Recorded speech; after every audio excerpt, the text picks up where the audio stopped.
Mon livre, est un texte que j'ai écrit, qui est une espèce de lettre à ma mère, qui est morte, le 1er juin 2019 et je lui ai écrit pendant, 1 année et l'absente de tout bouquet. C'est le constat que je fais, c'est-à-dire je me rends compte qu'elle est désormais, heu pas là, dans tous les moments que je vis. Et donc, sa présence se manifeste comme sa disparition. Ce qui m'a inspiré à écrire le livre, c'est mon amour de la littérature. C'est-à-dire que j'ai lu beaucoup de textes de deuil dans ma vie, puisque je suis professeure de littérature aussi. Et j'ai eu l'impression qu'à travers les textes de deuil, j'avais préparé beaucoup la mort de ceux que j'ai perdus. C'est un très grand texte qui m'a inspirée, mais que j'ai vraiment pas la prétention d'être aussi bonne que cet auteur. Mais c'est Stéphane Mallarmé qui a écrit Tombeau pour Anatole, qui était le livre qu'il a écrit, qu'il a jamais fini à la mort de son fils. Et j'avais l'impression que Mallarmé, c'était d'une certaine façon permis d'écrire sur son fils mort pour essayer de le garder vivant.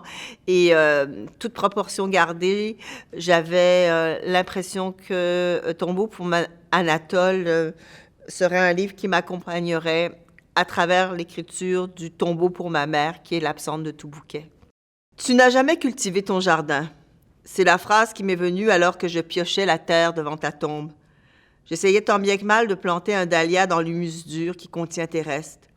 J'avais dans les mains une truelle et une serpette, mais je n'arrivais pas à sarcler le terrain dérisoire où je veux penser que quelque chose de maman demeure. J'ai mis mes genoux dans le sol. Il faisait très beau. Le soleil me réconfortait, léchait les plaies de mon corps meurtri. À quatre pattes, je savais que je salirais mes vêtements. Je savais aussi que si maman était encore vivante, elle me le reprocherait. Elle dirait « Mais quelle idée, cet enfant! Elle a toujours eu de ses inventions, celle-là. Rien à faire, peut pas s'en empêcher. » Et puis, elle enchaînerait sur une anecdote qui mettrait en évidence mon imagination néfaste. Il m'a semblé à ce moment-là, les mains et les genoux dans la terre, ne pas pouvoir être plus proche de toi. Tu n'as jamais cultivé ton jardin. Cela sonne comme un reproche. Je ne sais si c'en est un. Je suis professeure de littérature, donc je me lève en lisant, je me couche en lisant. Je ne fais que ça, que lire toute la journée. C'est mon travail où je lis les textes des autres. Donc, quand